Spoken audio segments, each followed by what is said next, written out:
The starting point is knowledge, is information, relevant information about money. You need to study money. Okay. Perpetual wealth generation.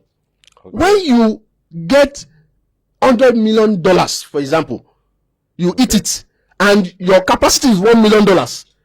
Before you know it, that $100 million will come until it becomes $1 million. That was vision past decision.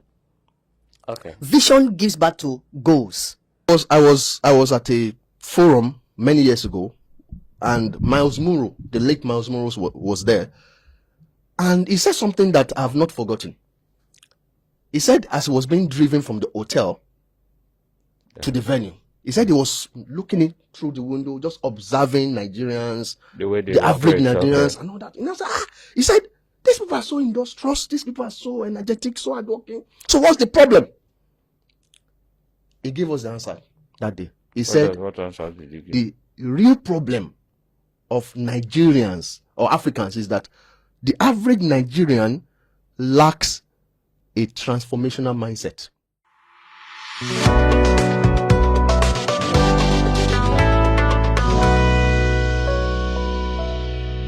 Welcome to Difficult Conversation Africa broadcast, a pioneering platform which attempts to raise, discuss issues many are afraid to face. I present to you the host, Yinka Olaito, a media communications development expert, author with about 2 decades experience in Africa and in the United States. All right, welcome and good day, listeners. This is Difficult Conversation Africa podcast. We thank you for always being with us. You know that this podcast is focused on helping people to address issues they are likely want to avoid. This is the beginning of a new year, 2025, and we think that personal finance management is an essential thing. We want to look at this issue today so that our listener can learn, because we need to understand that your personal finance management does not only affect you, it affects what happens to your family. It has impact on what happens to the community. And at the end of the day, it also has an impact on the national development. So in this episode, to help us enumerate and share insight, I have a global wealth strategist who is here today. And he had been involved in this for quite a number of years that we are actually, and we have tracked his record and showing that he has the ability to help you as a listener. So I have today with me Benjamin Adurija. Welcome. Thank you so much. Thank you so much for having me. Thank you very much. I'm so glad and excited to be on this podcast. Thank you. So I want to start from a layman point of view. What does personal finance management means? I mean, explaining the way that average dummy on the streets. I'm not saying that we are dummy, but every person, the child, can understand what is personal finance management. Simply put, I'm going to explain in a way that you can easily understand. Personal finance management is you taking control of your money. Okay. You telling your money where to go. You being the boss of your money and not your money being your boss. Okay. Yes. Okay. You being the boss, telling your money where you want your money to go. Okay. And what you want your money to do for you. Okay. It's like you being in charge of your financial world, being the boss of your financial world. That is what personal finance management is all about. A lot of people are governed, they are controlled by money. But when you embrace personal finance management, you are the one bossing your money. Simply put. Yeah, thank you for that. But we all know that sometimes it's difficult to actually control money.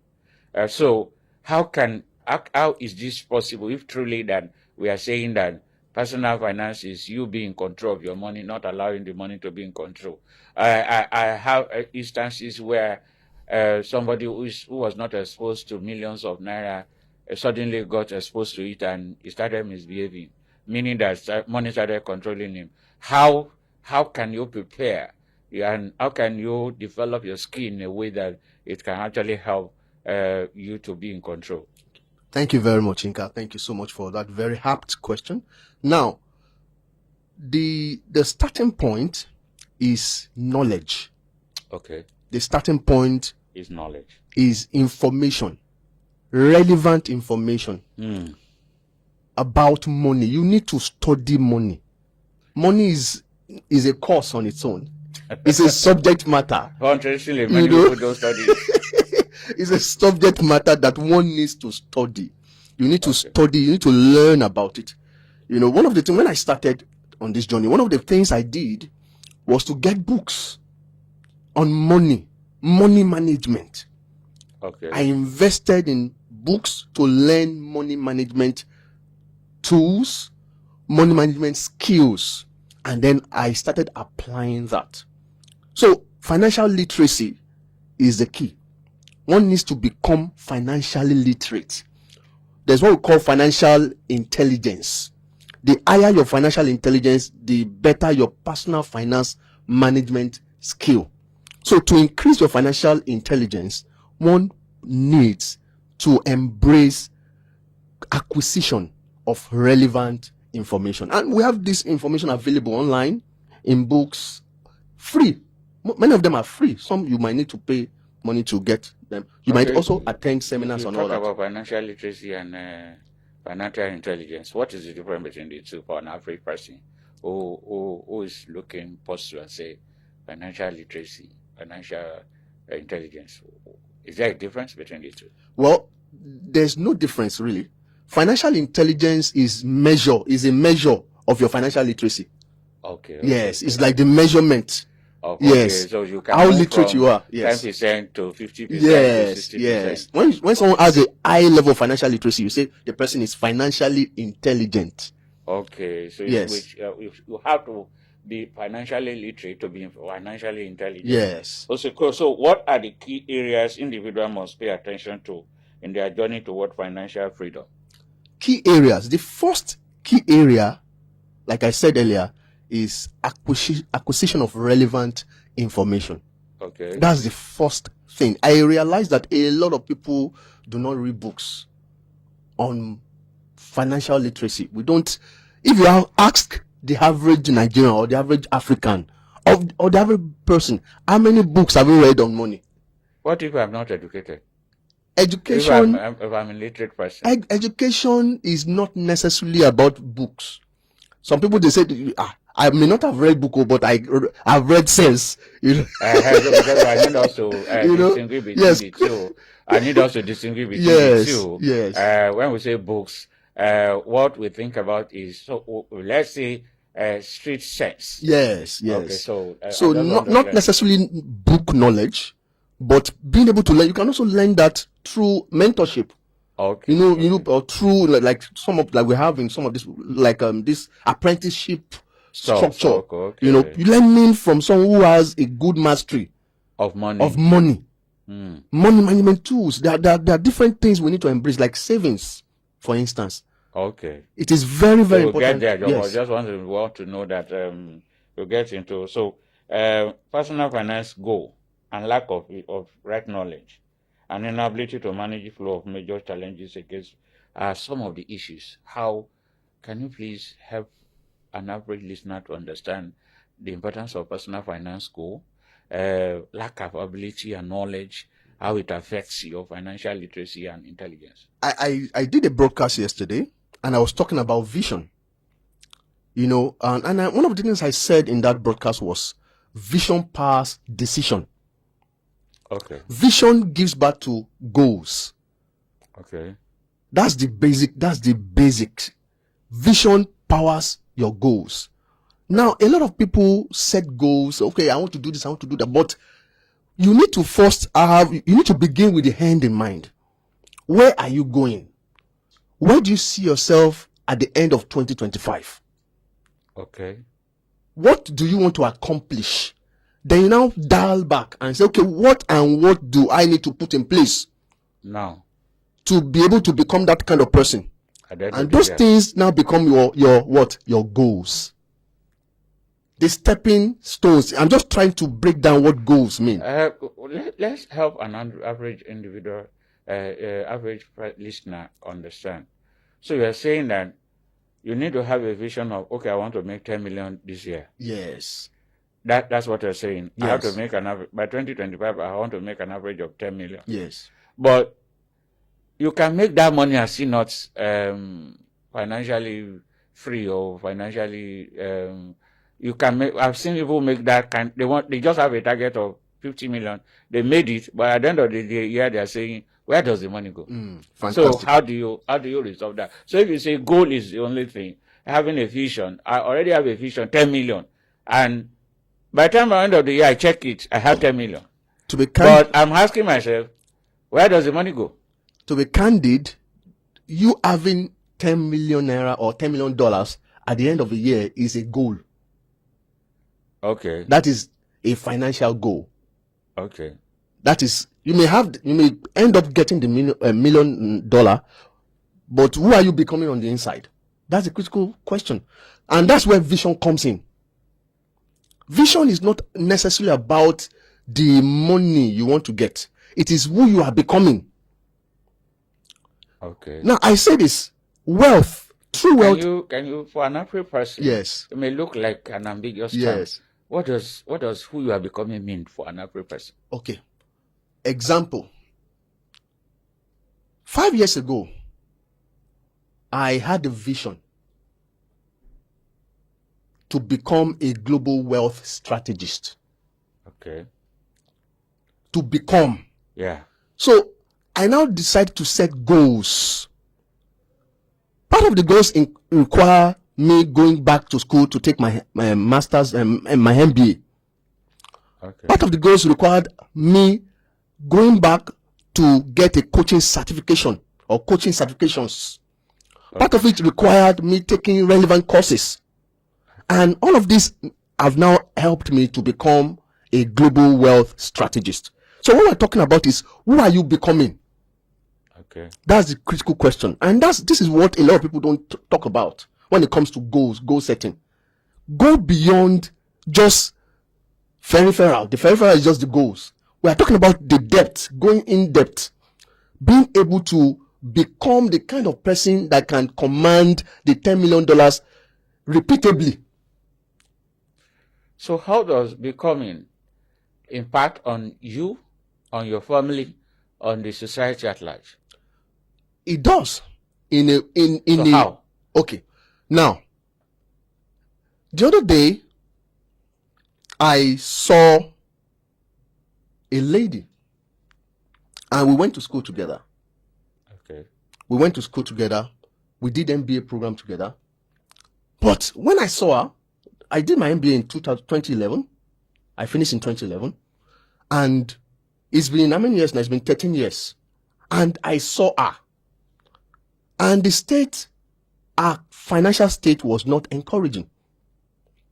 Okay. So what she did was just to take the MBA program. She did not have an end in view, who she needed to become. It was just she just took it as a requisite to get a good job. Okay. It was not powered by vision. Okay, maybe that, okay. It was not powered by vision. Okay. Vision is what determines the sacrifices you are ready to make now. What we're talking about is delayed gratification. You've been able to, because of a certain thing you want to become, or a certain person you decide to become, you are now you are willing to pay the price in the immediate. Well, she went for MBA. That's paying the price. The MBA she did was not, like I said, it was not based on a vision. It was based on my parents said I should go and do MBA because I couldn't get a job. Okay. And because she had time, go and do your MBA. And she went. But it was not something from her heart. She did not generate it from within. It was not something that was birthed from her based on the person she sees herself becoming in the next 20 years, 30 years, 40 years. Okay. So what we're talking about is having a long-term perspective. 10 years vision, 20 years vision. Yeah. And then I'm not asking, how does becoming affect the society, affect your family, and affect the community, affect the nation? How does an individual becoming reflects on your family and all that? Because we are trying to relate personal finance management to national development. Yes. Now, thank you very much for that. we can see the lack of becoming in our society today. A lot of people are visionless. They are purposeless. Okay. And we see them around. People loafing about, people, someone just got a political appointment. For example, a friend of mine just got a political appointment in the state as a senior special assistant to a governor. Okay. And he was dying back. He was, I had to tell man, this place is not, these people are so, he was telling us in confidence, this place is something else. A lot of people around that governor, they're just focused on what to eat, what to gain, because there's no vision. Vision powered by compassion for the people. Because when you are, when you have that kind of political office, you are going there to serve. To serve the people. Yeah. But those people are not focused on that. So vision generates compassion. Vision generates, it helps to design the society. When each person has a vision, it helps to design a more favorable society. When people have a lack of vision, you see them, willing to do anything. That's why we have kidnappers. We have armed robbers. We have people, corruption. Because many of those people do not, they only focus on making ends meet. Trying to put food on the table. We must live life beyond trying to put food on table. Life is beyond that. Everything is powered by purpose. So when you have a vision, it helps. When each one of us is powered by a vision, it helps us to engender and cultivate the right, should I say, a more favorable society. A more habitable society. And that's what we have in some parts of the developed world. It's part, you can see the level of development in certain states. Texas, in some of this, you can see, because it is powered by vision. Many of those people that are doing that, the governors, the other people holding key positions, they have a vision of a better society. So it affects, it does a lot when each one of us has a vision. I was coming here this morning, and someone was trying to engage me in a conversation. But I didn't stop. I was focused on getting here on time. My vision propelled me not to wait for any frivolous, not to be distracted. It propelled me to come here. I'm going for an interview, or I'm going for a podcast interview. I'm going, and I want to get there on time. So that's vision. So you're saying that when an individual becomes, they turn out to be somebody they want to be, that will impact on how to recreate that kind of... It will impact on everything. The family. It will impact on... we are talking about going beyond just eating money. Someone, they said, he has eaten it, or he has blown. We have seen a lot of people who blew today, who have blown, and they're back to square zero. Because they don't have the capacity to manage that. They don't have the capacity. What we are talking about is capacity development. Capacity development powers wealth generation. Perpetual wealth generation. When you get $100 million, for example, you eat it, and your capacity is $1 million. Before you know it, that $100 million will come until it becomes $1 million. And you know where the remaining $99 million went. Because you actually do not have capacity to manage it. So yes, that has happened. That is a normal occurrence that I have seen in some. When you have money that is beyond your capacity, the money will go back to the level at which it will. Your this thing. Yes. Another thing I want to ask for the benefit of people listening is, what are the best strategies to move faster in personal finance management? Unfortunately, I would say that there are no hard and fast rules. Okay. When it comes to personal finance management, it is well, there will be principles and basics. Yes, the principles are basics, and the reality is that a lot of people are not willing. Many of us know these principles. How? No, but they say common sense is not common. So let's not assume that everybody knows. Maybe some of us it's an assumption that people know. People don't even know. So, but some people, you might think that people know what to do. It's an assumption they may not. So I think it is better to reemphasize this so that people know what are the best, what are the basics they need to put in place? First and foremost, the first thing I would advise any person who wants to build wealth sustainably, and to leave that wealth to his or her generations. Yes. The first thing is to be powered by vision. Have that vision. Okay.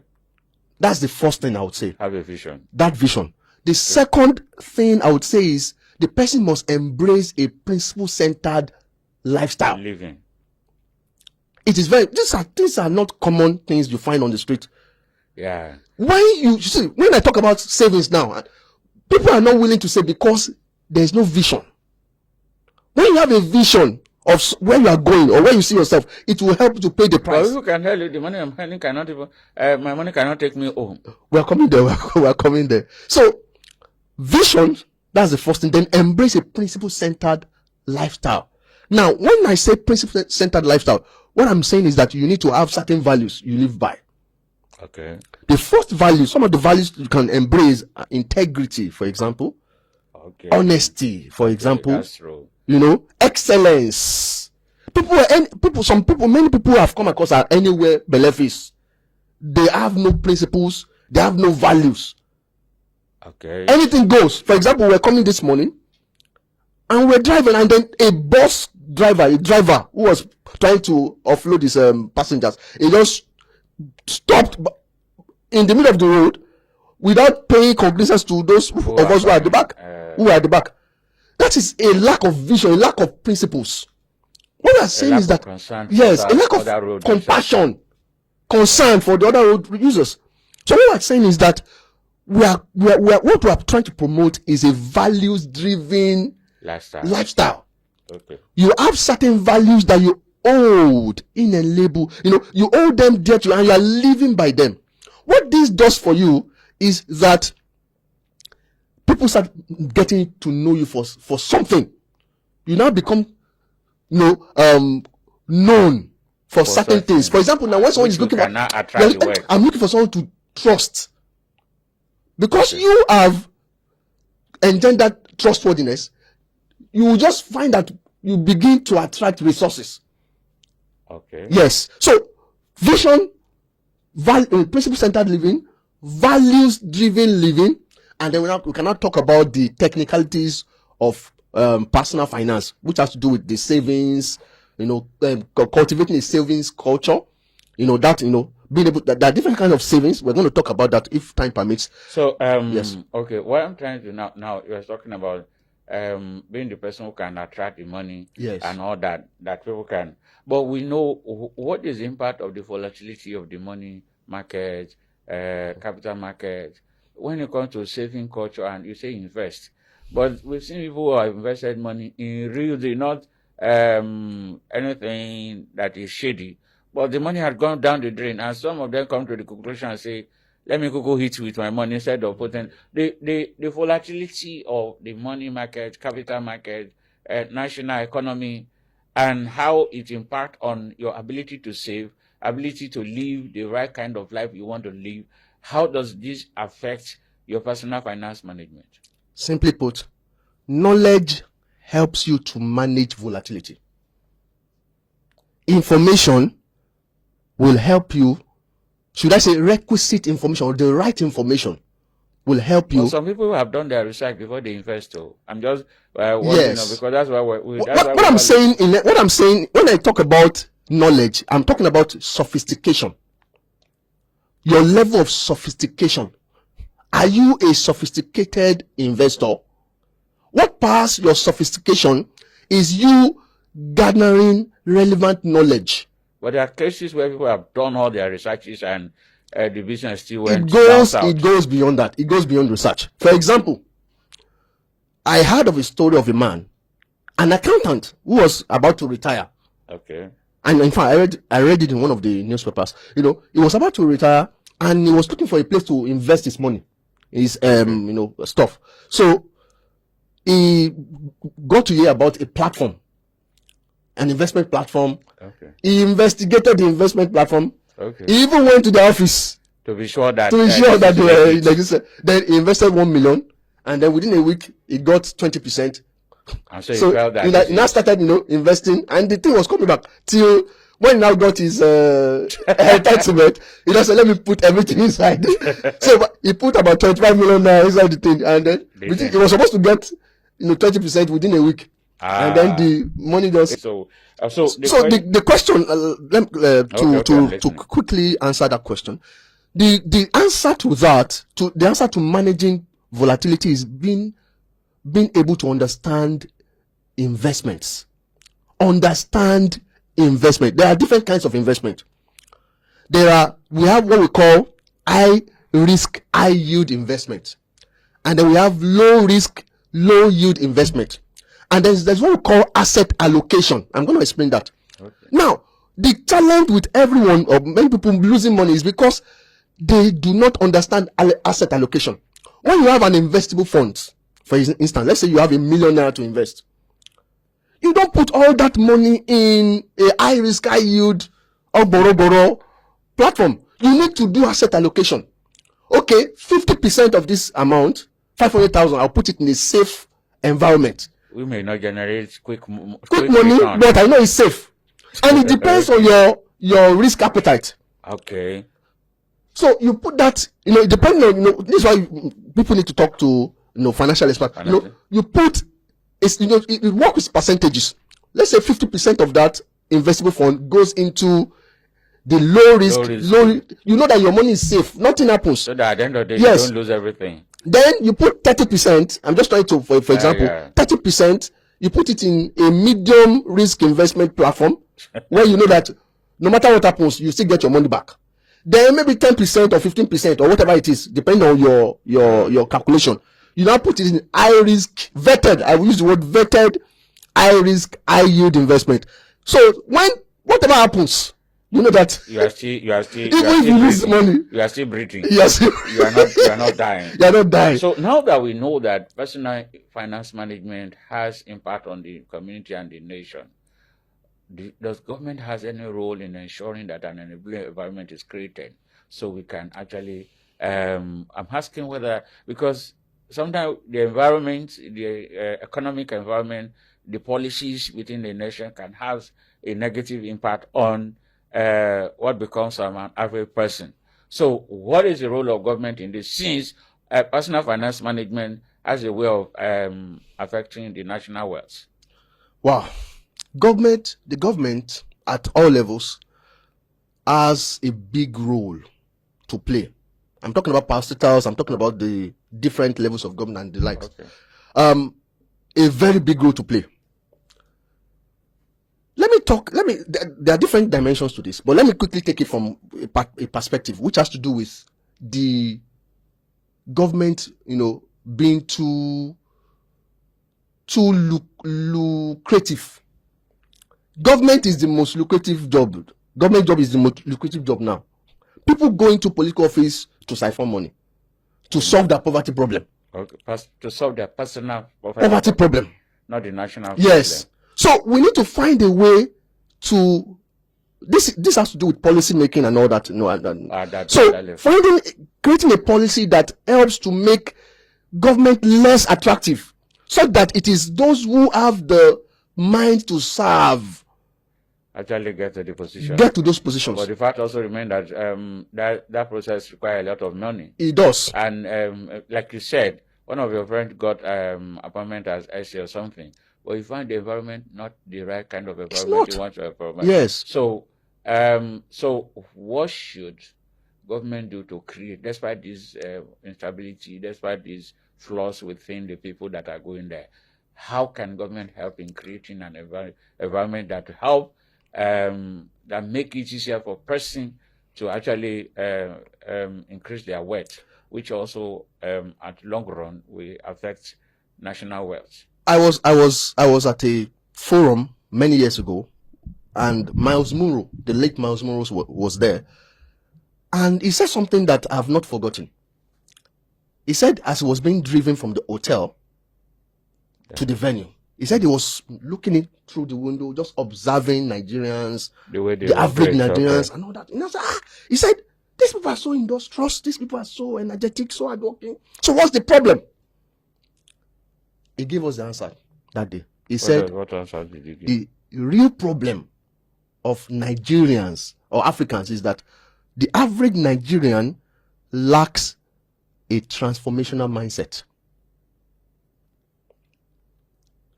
The average Nigerian does not have a transformational mindset. Meaning what? What this means is that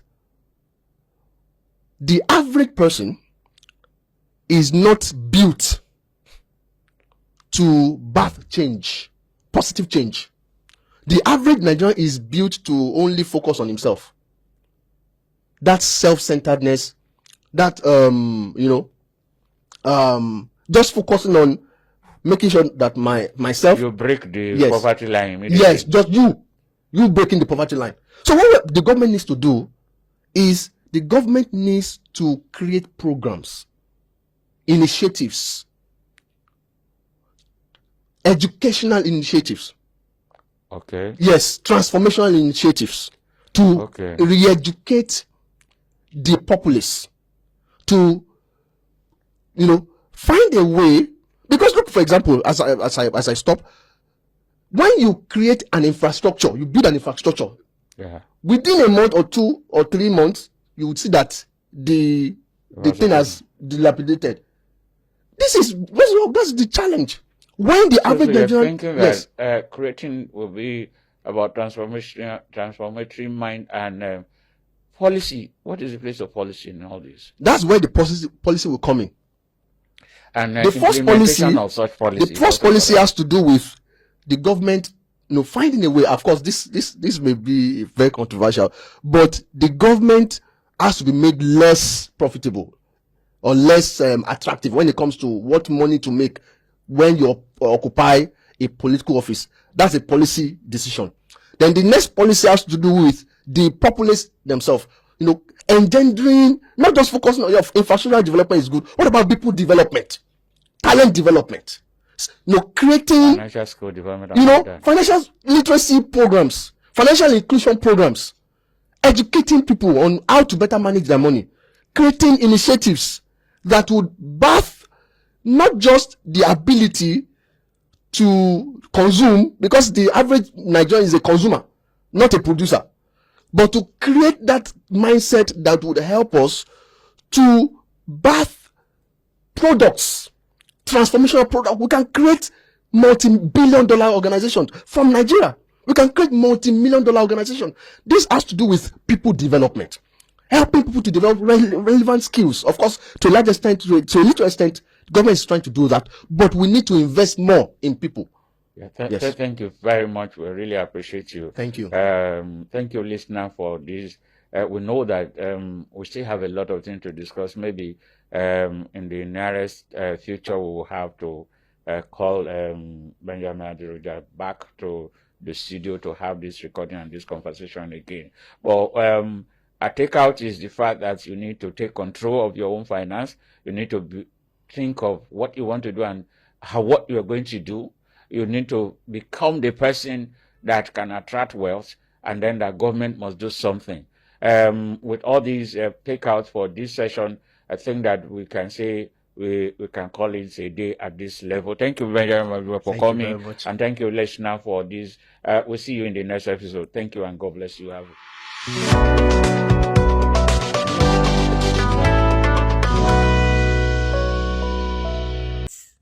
Thank you for listening to this episode. For inquiry, please send an email to info@difficultconversationafrica.org. Telephone 0809 3160 591. Please follow us on YouTube, Facebook, Instagram, and Twitter at Difficult Conversation Africa. See you soon.